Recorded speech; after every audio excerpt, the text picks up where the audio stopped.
न तद्भास्ते सूर्यो न शशांको न पावका यद गत्वा निवर्तन्ते तद्धम परमम मम।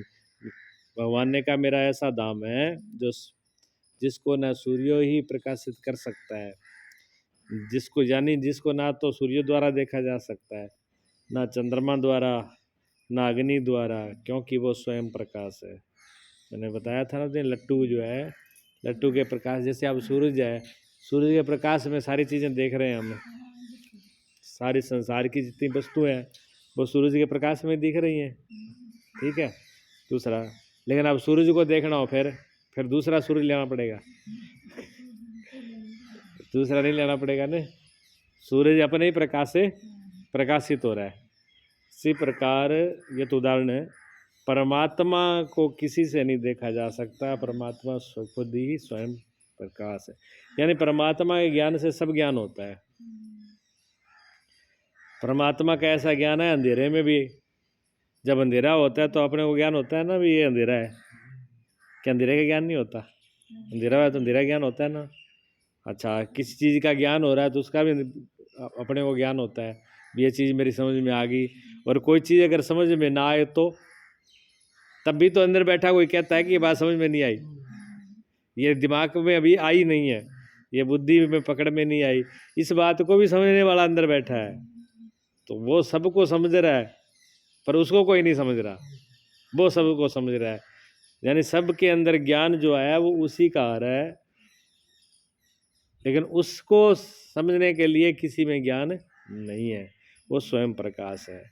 उसको समझने के लिए खुद के प्रकाश को ही देखना होगा, स्वयं को ही अनुभव करना होगा कि मैं सबका देखने वाला हूँ, मैं सबका साक्षी हूँ, मैं सबका गवाह हूँ, सबको देखने वाला, सबका निर्णय करने वाला, सबको प्रकाशित करने वाला, सबका ज्ञान करने वाला। ज्ञान और प्रकाश एक ही बात है, दो बातें नहीं होती। उसी को प्रकाश कहते हैं, उसी को ज्ञान कहते हैं। शब्दों का फर्क है लेकिन अर्थ एक ही है। किसी टाइम पर तो प्रकाश बोल देते हैं, किसी टाइम पर ज्ञान बोल देते हैं। तो जहाँ यहाँ शब्द प्रकाश का आता है वो ज्ञान का ही आता है।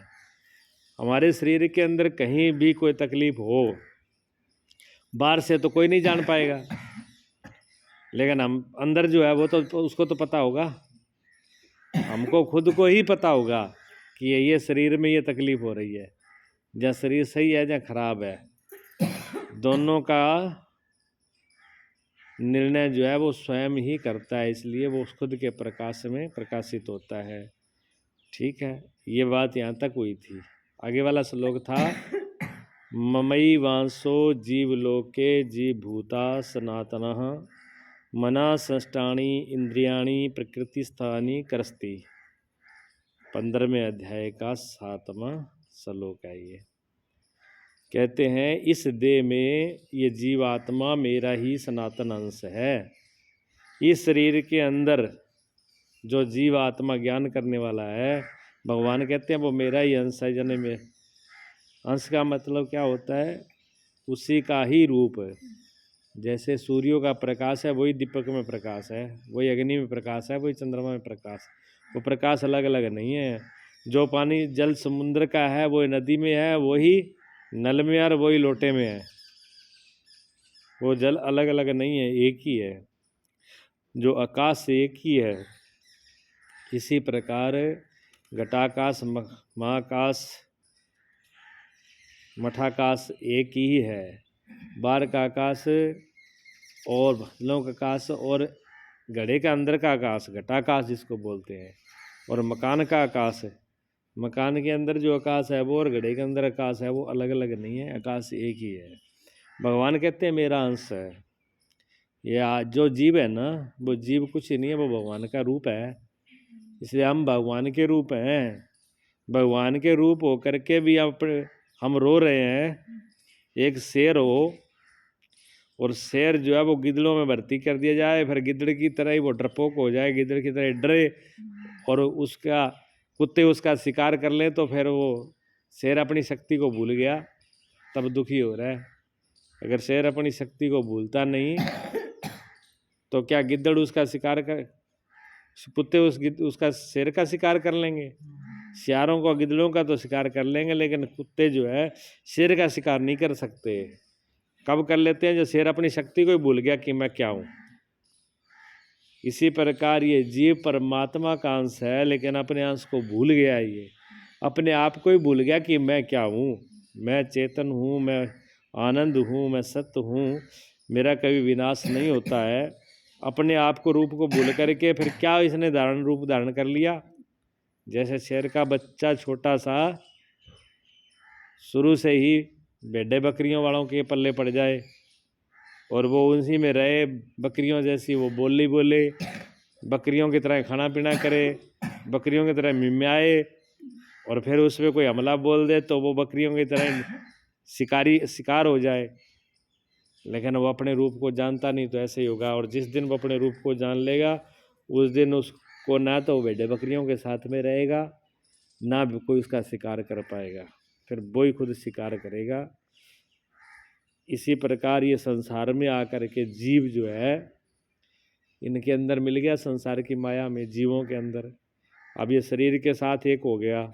अब अपने आप को कहता है मेरा जन्म हुआ, फिर कहता मैं बड़ा हो रहा हूँ, फिर कहता मैं सुखी दुखी हो रहा हूँ, फिर जब भारी बीमारी होगी तो कहेगा भारी बीमारी हो गया हूँ, फिर ये शरीर जवान होगा तो बोलेगा मैं जवान हो रहा हूँ, फिर ये शरीर बुढ़ा हो जाएगा तो बोलेगा मैं ही बुढ़ा हो रहा हूँ, फिर शरीर तो मरेगा। ये पांच तत्व मिलेंगे, फिर क्या होगा? फिर ये क्या मैं मर रहा हूँ, अपने आप को मरा मान लेगा। फिर ये इसका दोष है, ये जीव का दोष है। ये जीव ने खुद ही अंदर भूल से पैदा कर लिया कि मैं जन्म मरने वाला हूँ। मैं न जन्मता हूँ न मैं मरता हूँ। मैं ये शरीर जन्मता मरता है, लेकिन मैं तो अमर हूँ, मैं परमात्मा का अंश हूँ। तो भगवान जो है इस बात को कह रहे हैं कि तू ये मई वांसवर अर्जुन, ये जो अंश है जीव आत्मा, ये मेरा ही स्वरूप है, ये सनातन है, इसका कभी विनाश नहीं होता है, ये हमेशा एक सा ही रहता है। फिर क्या? सनातन अंश है ये। इस देह में जो जीवात्मा वो मेरा सनातन अंश है। सनातन मैंने जिसका कभी अंत नहीं होता, जो हमेशा से है। और वही इस प्रकृति में स्थित मन और 5 इंद्रियों को आकर्षण करता है। ये जीवात्मा अंदर बैठा है ना, इसके द्वारा ये मन चलता है और इसके द्वारा इंद्रियां चलती है। लेकिन ये अपने स्वरूप को भूल करके अब क्या चला? उल्टा हो गया। अब मन इंद्रियां इसको चला रही हैं। मन दुखी होता है तो ये दुखी हो जाता है, इंद्रियां किसी के बसीभूत हो जाती हैं तो ये भी बसीभूत हो जाता है। ये नौकर बन गया। जैसे कोई मालिक हो बहुत बड़ा और वो नौकर रख ले, और फिर वो नौकर काम करने लगे, उसका मालिक को बिठा दिया आसन पे, कुर्सी पे बिठा दिया, और वो सारा काम नौकर करता है, लिखा पढ़ी लेन देन आना जाना सबका, नौकरी जितने उसमें काम कर रहे हैं सारा काम वो नौकर, पूरी मनिमी का काम, देना, बस मालिक बैठा सारे काम वो करता है। फिर करते करते क्या होता है? वो सारा मालिक उसके अधीन हो जाता है। किसके? नौकर के। भैया सारा काम ये कर रहा है, अगर ये नौकर नहीं रहेगा तो फिर मैं क्या करूँगा? अब वो जब ऐसा सोच लिया मालिक ने भी, अगर ये नौकर चला गया तो मेरा सारा काम बंद हो जाएगा, लिखा पढ़ी लेन देन सारे, क्योंकि मैं तो कुछ करता ही नहीं, सब नौकर ही करता है। ऐसा सोच करके फिर वो नौकर जो है वो उसके ऊपर मालिक पे अधिकार कर ले कि जैसा मैं कहूँ वैसा करो। अब उसके नौकर के कहने से मालिक चलने लगे तो फिर क्या होगा? फिर काम उल्टा हो जाएगा। फिर मालिकियत खो देगा और नौकर बन जाएगा। और ऐसे मालिक की फिर हालत नौकर से भी खराब हो जाती है, वो दुखी हो जाता है। सारा कुछ उसी का, मालिक भी वही है लेकिन उल्टा हो गया। इसी प्रकार हम आत्मा जो है, सारा कुछ मालिक तो ये है, पर इसने अपनी मालिक छोड़ के किसको बना दिया? शरीर को बना दिया। अब शरीर सुखी दुखी होता है, जन्म मरता है, इसके लिए हम भी सुखी दुखी हो रहे हैं, हम भी इसके पीछे लग करके रो रहे हैं। तो हमने उल्टा कर लिया। हम सुखी कैसे होंगे? सुखी तब होंगे जब मालिक की तरह हम खुद मालिक हो जाएंगे। मैं आत्मा हूँ, मैं सनातन हूँ, मैं ईश्वर का ही अंश हूँ, मैं अलग नहीं हूँ, मैं परमात्मा का अंश हूँ। जब उस बात को समझने लगेंगे, जान लेंगे, तो ये सारे दुखों से छूट जाएंगे। उसके बाद भगवान कहते हैं श्रीरम यद्वापनोति यच्चाप्युत्क्रामन्तमीश्वरः गृहे त्वेतानि संयाति वायुर्गंधानि निवास्यात् वायु, जैसे कहते हैं वायु गंध के स्थान से गंध को जैसे ग्रहण करके ले जाता है, वैसे ही देह आदि का स्वामी जीवात्मा भी जिस शरीर का त्याग करता है उससे इन मन इंद्रियों को ग्रहण करके फिर शरीर को, जिस शरीर को प्राप्त होता है उसमें जाता है। देखो ये जो जीवात्मा है ये कैसे एक शरीर से दूसरे शरीर में जाता है और कैसे उन चीज़ों को लेकर के जाता है। भगवान कहते हैं जैसे हवा, हवा जब यहाँ हवा आई और यहाँ पर सुगंध है, अब यहाँ बहुत सी सुगंधी है, अब सुगंधी अपने आप तो इधर उधर कहीं जाती नहीं है, जहाँ दुर्गंध है तो हवा आएगी तो हवा के साथ में सुगंध चली जाती है बहुत दूर तक, जिधर हवा चलेगी उधर ही सुगंध चली जाएगी, जहाँ दुर्गंध होगी तो दुर्गंध चली जाएगी। जो चीज़ होगी गंध सुगंध कुछ भी हो तो सुगंध हवा के साथ एक जगह से हवा ही उसको ले लेती है और हवा दूसरी जगह पर पहुंचा देती है, हवा के साथ ही चली जाती है वो। यहाँ से सुगंध सेंट तो यहाँ डाला और हवा इधर की आई और उधर ले गए, अब जो उधर आदमी बैठे होंगे उनको वो सुगंध मिल जाएगी, किसके साथ में गई, हवा के साथ में। तो अच्छा, जब जीव आत्मा जाता है शरीर से निकलता है तो क्या चीज़ निकलती है। आप मरा किसको मानते हैं बताओ, कोई आदमी मरे तो कब माना जाता है मरा, यहाँ आंख बंद हो जाए तो मानने जावा है, जहाँ हाथ पैर रुक जाए तब माना जाता है, जहाँ मन धड़कना बंद होता है रुक माना जाता है, जहाँ शरीर में खाने पीने की शक्ति नहीं रहती तब मरा कब माना जाता है। क्यों बज रहे, नाड़ी बंद हो जाती है तब भी नहीं मरा माना जाता, मरा तब माना जाता है जब श्वास ना आए। श्वास अगर बंद हो जाए तो फिर उसको सभी लोग घोषित कर देते हैं कि अब इसके श्वास ही बंद हो गए। जब तक श्वास चलती रहे और नाड़ी बंद हो जाए, मान लो कि नाड़ी बंद हो गई, एक दो नाड़ी, कई आदमी ऐसे उनके हाथों में नाड़ी चलती नहीं, पैर में नाड़ी नहीं चलती, नाड़ी बंद हो जाए और सांस चलती रहे तो उसको कोई मरा मान लेगा, नहीं मानेगा ना। ठीक है, आँख बंद हो जाए, आंखों से दिखना बंद हो जाए यार श्वास चलती रहे तो मरा थोड़ी मान लेंगे, यही तो कहेंगे इसकी आंखें खराब हो गई, कान से सुनना बंद हो गया तो खाने, रोटी पानी छूट सकता है, किसी का खाना पीना छूट सकता है, भी ये खा नहीं सकता पी नहीं सकता, लेकिन सांस चलता रहे तो कोई जला देगा उसको, नहीं जला सकता। तो मरा तभी घोषित होता है जब श्वास बंद हो जाते हैं, जब सांस चले जाते हैं तो फिर क्या कहते हैं, फिर कहते हैं अब क्या करते हो, तो सांस प्राण पखेरु, प्राण पखेरु उड़ गए, प्राण कहते हैं श्वासों को, किसके प्राण निकल गए, प्राण किससे निकले, सांस से, प्राण किससे आते हैं, श्वासों से। तो जब श्वास से प्राण निकलते हैं तो श्वास क्या आती है, हवा ही तो होती है, ठीक है ना, हवा ही तो होती है, एक दूसरे से हवा एक दूसरे में से दूसरे में चली जाती है। तो हवा, भगवान ने हवा का प्रमाण दिया, एक हवा से गंध जो सुगंध होती है वो हवा के द्वारा दूसरी जगह पर पहुंच जाती है। इसी प्रकार इसमें जो श्वास है, श्वासों के साथ प्राण और प्राण के साथ और भी चीजें हैं। भगवान कहते हैं इंद्रियां, इंद्रियां है, 5 इंद्रियां हैं, जो ज्ञान इंद्रिय और 5 कर्म इंद्रियां, 10 तो इंद्रियां ही है, 5 ज्ञान इंद्रिय और 5 कर्म इंद्रिय, और मन के साथ, मन सहित मतलब मन बुद्धि और चित्त अहंकार 4 वृत्तियां ले लो, चाहे मन कह दो, एक ही बात है। तो मन बुद्धि चित्त अहंकार यानी मन और इंद्रियां और प्राण, प्राण उनकी सवारी है, प्राणों के प्राण इनको साथ में ले जाता है, और जीवात्मा इन सब के साथ में जीवात्मा भी है, ये पूरा शरीर है, इन सब को मिला करके एक शरीर बनता है जिसको सूक्ष्म शरीर कहते हैं। उसका नाम क्या है, सूक्ष्म शरीर। एक शरीर, क्योंकि जब आदमी मर जाता है तो ये शरीर तो यहीं पड़ा रहता है, इस शरीर को हम जला दें, चाहे मिट्टी में दफना दें, चाहे समाधि लगा दें, चाहे पानी में डाल दें, कुछ भी करो, क्योंकि ये शरीर तो 5 तत्वों से बना हुआ है, 5 तत्वों में ये मिल जाएगा। ये शरीर तो कहीं आता जाता नहीं है, ये शरीर तो यहीं पड़ा रहता है, लेकिन इसके अंदर एक शरीर और है जिसको सूक्ष्म शरीर कहते हैं, यानी आपकी भाषा मान लो छोटा शरीर है, इतना छोटा जो बिल्कुल ही इन आंखों से ना दिखाई दे, ऐसा शरीर वो, जो इनकी बारी आंखों से नहीं दिखता, बहुत सूक्ष्म शरीर है, मतलब बहुत छोटा है। तो वो इतना है कि दिखाई भी नहीं पड़ता, लेकिन फिर भी है। जैसे मन दिखाई देता है क्या, कि नहीं, दूसरा तो किसी नहीं दिखता, हम खुद ही सुखी दुखी होते रहे, लेकिन मन है तो सही ना, जैसे मन सूक्ष्म है ऐसे इंद्रियां भी सूक्ष्म है, ठीक है, ऐसे बुद्धि भी सूक्ष्म है, ऐसे एम भी सूक्ष्म है, और उनके साथ प्राण भी सूक्ष्म है, ठीक है। हवा तो फिर भी थोड़ी बहुत महसूस होती है बाहर, लेकिन ये सारे सूक्ष्म है। ये सारे इकट्ठे होकर के फिर कहाँ चले जाते हैं? दूसरे शरीर में। दूसरे शरीर को, जिस शरीर को प्राप्त होता है, पूरा पूरा ही जाएगा, इंद्री भी जाएगी, मन भी जाएगा, जैसा उसका मन है जैसे, और वो सारा का सारा जाएगा। उस रात में और क्या जाएगा?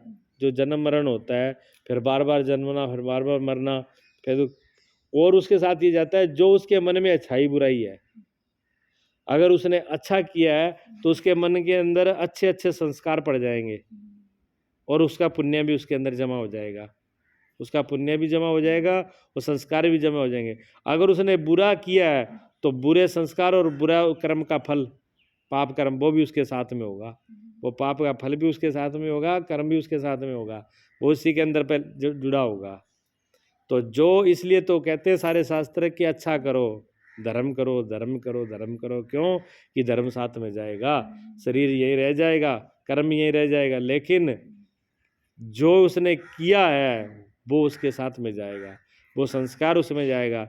अगर उसके मन में खराब संस्कार हैं तो फिर उसको जो आगे जोड़ी मिलेगी वो खराब मिलेगी, वो आगे खराब जोड़ी मिलेगी तो फिर उसका आगे खराब हो जाएगा काम। तो इसलिए कहते हैं सोच के करना चाहिए, धर्म कर्म करना चाहिए, अच्छा करना चाहिए, बुरा नहीं करना चाहिए। जितना हो सके अच्छा करो, अच्छा करो, अच्छा करो। मन में बुरा सोचो ना, एक क्षण के लिए मन में बुरा मत सोचो। क्यों?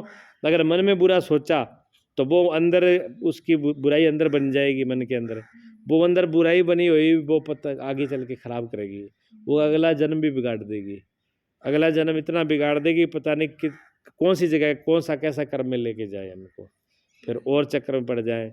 इसलिए भगवान कहते हैं कि बुरा जो है मन के अंदर एक क्षण को भी नहीं। कबीर साहब ने क्या कहा? मन।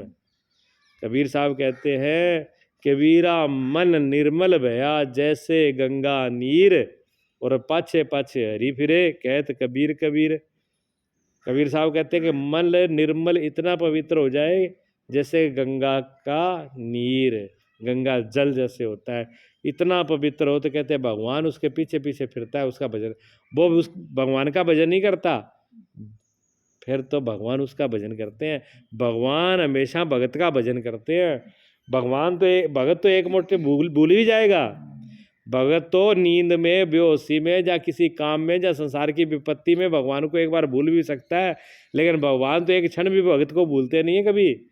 भगवान की निगाह तो हर वक्त भगत पे लगी रहती है कि इसको कहीं कुछ गड़बड़ ना हो जाए।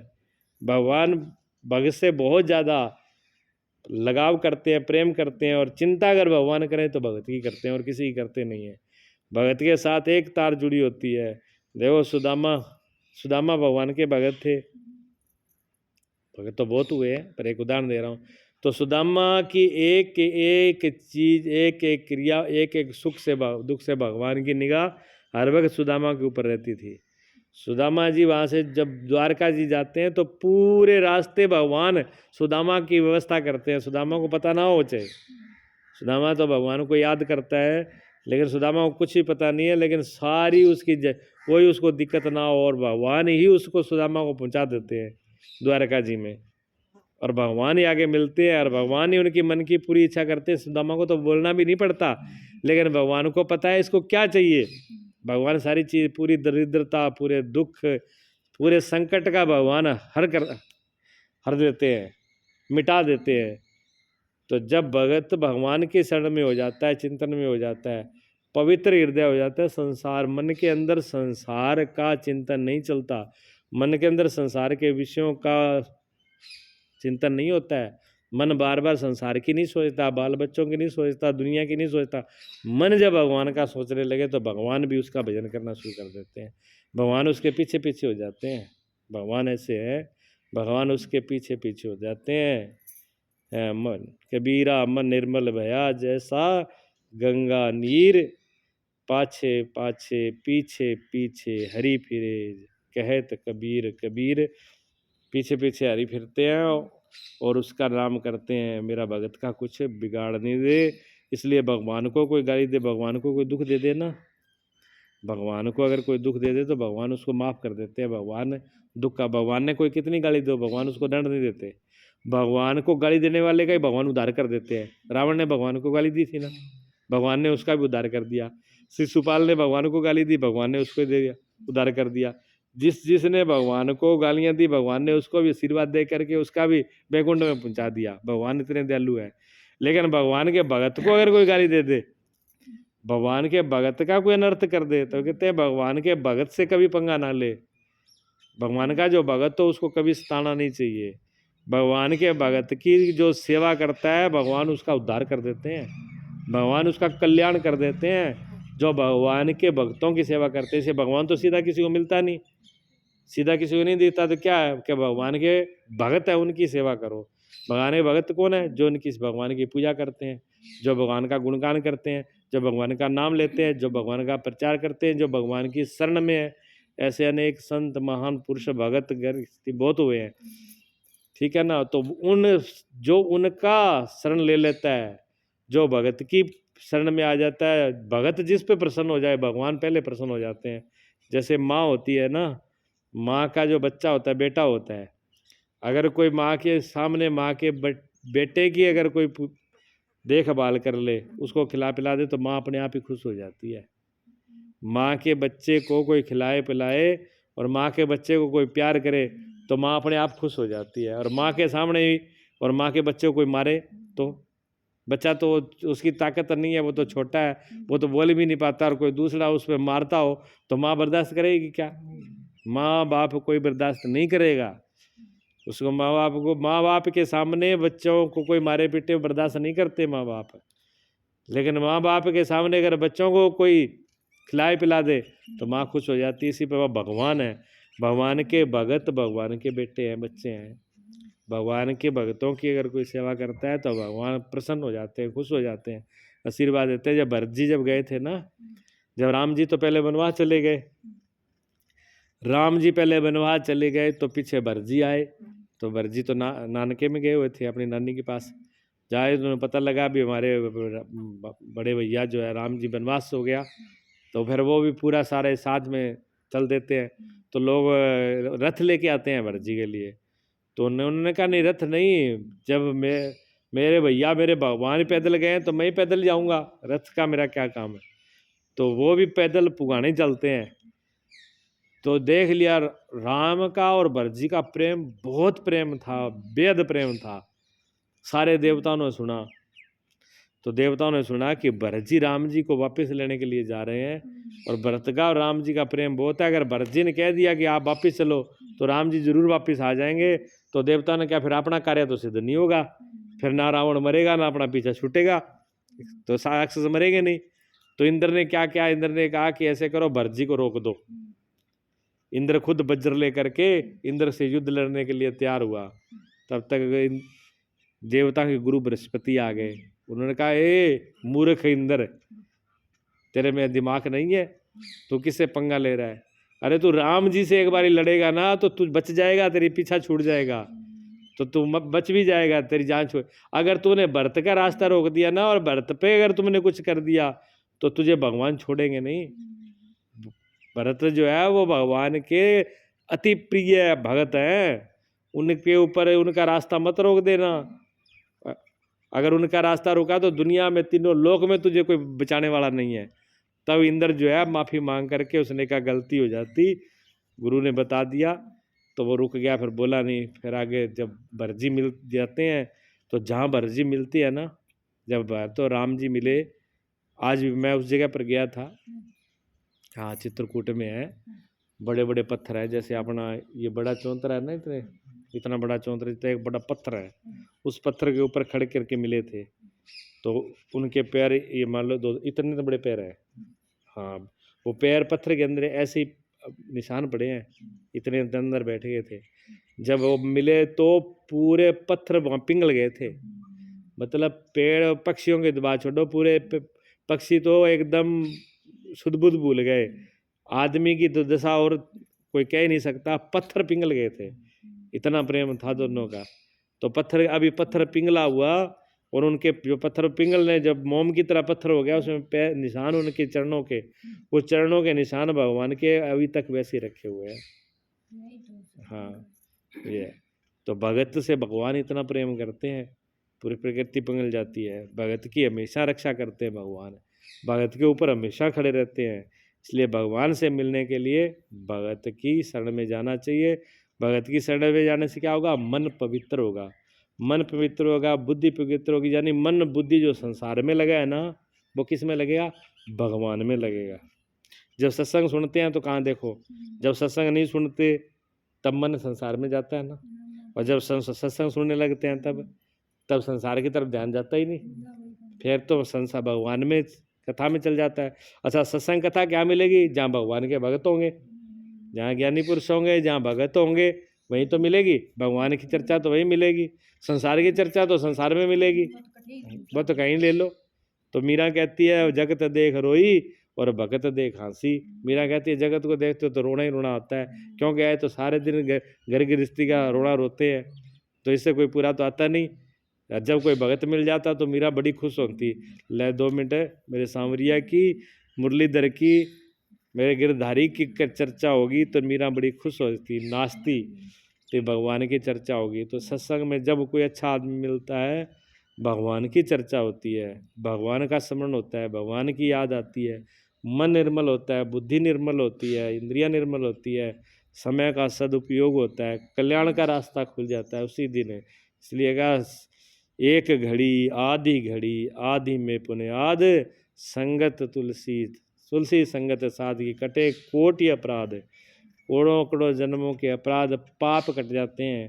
कितना भी सत्संग मिले, सत्संग जरूर करना चाहिए। सत्संग से ही मन पवित्र होता है। ये क्या मोह, दुखी मन दुखी क्यों हो रहा है? मन इसी से दुखी हो रहा है कि मोह का मैल जम गया ऊपर। अब मोह का मैल मन पर जमा हुआ है तो वो बार बार दुखी कर रहा है, बार बार दुखी कर रहा है। और कोई दुखी नहीं कर रहा, ना घर के कर रहे, ना परिवार के कर गए, ना जाने वाला उसने नहीं कर रहा, जाने वाला तो चला गया, वो थोड़ी दुखी कर रहा है। लेकिन मोह की मैल जो है ना ऊपर चिपक गई मन पर, वो बार बार मन को दुख कर रही है। जैसे अपना शरीर जब साफ सुथरा होता है तो शरीर अपने को दर्द नहीं करता, और शरीर के अंदर भी कोई मवाद पड़ जाए, कोई फोड़ा फुंसी हो जाए, कोई कील लग जाए तो दर्द होगा ना। तो दर्द उससे किससे होगा? उस जो फोड़ा फुंसी हुई है उससे होगा, जो मवाद है उससे होगा। और किसे? कोई कील अंदर घुस जाए, कोई कांटा लग जाए तो दर्द उस कांटे का होगा, ना कि शरीर का होता है। कांटा निकाल दो, मवाद निकाल दो तो फिर दर्द होगा? फिर दर्द नहीं होगा। तो हमारा जो मन में दुख हो रहा है ना, पीड़ा हो रही है, वो किसकी हो रही है? वो मोह जो है, ममता है, जो राग है, वो ऊपर मन के ऊपर आ गया, उससे ही ये दुख और पीड़ा हो रही है। जैसे जैसे सत्संग करेंगे, जैसे जैसे भगवान का स्मरण करेंगे, जैसे जैसे भगवान की याद करेंगे, क्या होगा? मन की मैल छूट जाएगी, मन निर्मल पवित्र हो जाएगा। मन निर्मल पवित्र हो जाएगा तो मौज ही मौज है, आनंद ही आनंद है। फिर स्वर्ग है, समझ लो, घर ही स्वर्ग है, वो घर ही स्वर्ग है। यही संसारी स्वर्ग बन जाएगा। फिर जब अंदर साफ हो जाएगा ना हृदय, सब साफ हो जाएगा, तब भगवान दिखेंगे, भगवान याद आएंगे, अच्छा ही लगेगा, तब गलत चीज़ें आएंगी नहीं। ठीक है ना? इसलिए भगवान जितना चिंतन हो, जितना चिंतन हो, जितना टाइम मिले, बस भगवान के नाम की चर्चा करें, भगवान के लिए रोना हो तो भगवान के लिए रो। भगवान तू मुझे सारे दुखों से छुड़ा करके मुझे तो सत्य का रास्ता दिखा, सबका कल्याण हो, ऐसा रास्ता दिखा, मेरा भी कल्याण हो, मेरे बच्चों का भी कल्याण हो, मेरे परिवार का भी कल्याण हो। मेरे को ऐसा रास्ता दे, ऐसी बुद्धि दे, ऐसा रास्ता दिखा। रोना तो भगवान से रो करके की प्रार्थना करो, भगवान मुझे सद्बुद्धि दो, मुझे आपका प्रेम दो, मुझे आपकी कृपा दो, मुझे आपका नाम दो, मुझे आपकी ही शरण में ले लो, जिससे मेरा सबका कल्याण हो जाए, मेरा भी कल्याण हो जाए, परिवार का भी कल्याण हो जाए, मेरे से मिलने वालों का भी कल्याण हो जाए, सबका कल्याण हो जाए। और कल्याण भगवान के नाम से ही हो। जब प्रार्थना करनी हो, रोना भी हो, दुख भी गाना हो तो भगवान आगे गाओ। संसार आगे गाओ तो क्या करेंगे संसार के लोग? संसार के लोग मजाक उड़ाएंगे, मुंह पर तो कुछ कहेंगे, मुंह पर तो कुछ कहेंगे और पीछे क्या कहेंगे? आप पागल है, बेवकूफ़ है, इन्हें अक्ल को नहीं, ये रोती है, यहाँ करे। कोई कहेगा अच्छा हो, कोई कहेगा खराब हुआ। संसार में ये चीज़ें मिलेंगी। संसार किसका दुख पूरा दूर कर देगा? संसार का खुद की दुख दूर नहीं है। दूसरे का क्या दुख दूर करेंगे? दुख दूर तो वो करेगा जिसका खुद का दुख मिट गया हो। तो भगवान ही है जो सबका दुख दूर कर सकते हैं। परमात्मा के अलावा कोई किसी का दुख दूर करता नहीं है। इसलिए एक बात ध्यान रखो, बस चिंतन करो भगवान का, शरण लो भगवान का, नाम करो तो भगवान का।